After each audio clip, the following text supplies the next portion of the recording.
اللهم صل وسلم وبارك على سيدنا محمد وعلى آله وأصحابه أجمعين. تعالوا النهاردة هوريكم مشتريات لبس العيد. ايتم بتقول لكم كل سنة وانتم طيبين وتقعد عليكم الأيام بخير يا رب. بتقول لكم تعالوا موريكم مشتريات لبس العيد.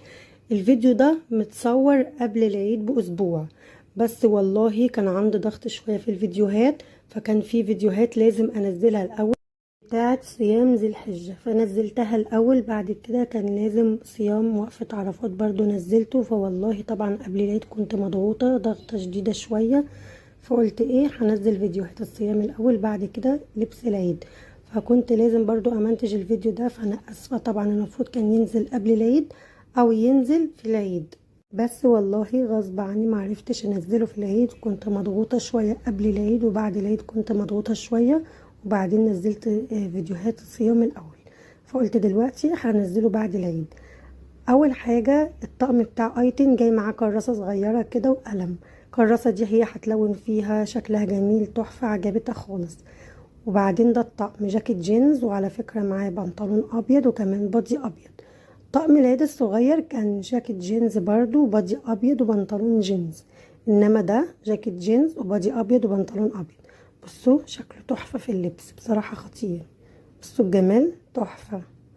زي ما قلت لكم انا اسفة والله، وانا عارفة ان الفيديو ده المفروض كان ينزل قبل العيد، لان انا مصوراه قبل العيد باسبوع.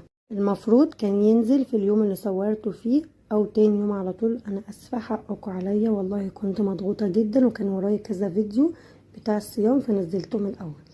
تعالوا بقى زي ما انتوا شايفين، بصوا شكل الجاكيت ده كمان شكل البادي. زي ما قلت لكم ان الطقم ده جاي معاه كراسة كده ايتن تلون فيها دي.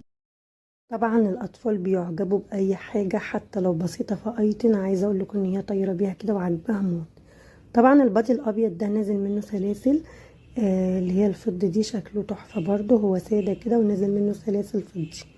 ده البنطلون الابيض اللي انا قلت لكم عليه، نظام واسع من تحت كده وكمان مفتوح فيه كباسين، عايزة تقفلي تقفليه، عايزة تفتحي براحتك. وطبعا شكله على الجسم وايتن لبسه كده شكله تحفة اهو زي ما انتوا شايفين. وكمان زي ما انتوا شفتوا البادي وكمان الجاكيت. تعالوا بقى علشان تشوفوا جبنا ايه كمان اهو. ده البنطلون من تحت لفوق، ده الصندل بقى اللي هتلبسه على الطقم. بصوا شكل تحفة وكيوت ازاي. عايزة اقول لكم ان هو لسه طالع موضة على العيد الكبير. عايزة اقول لكم ان السنة اللي فاتت كان طالع موضة الصندل كله ابيض او فضي، ومن قدام يا اما فضي يا اما ذهبي بس.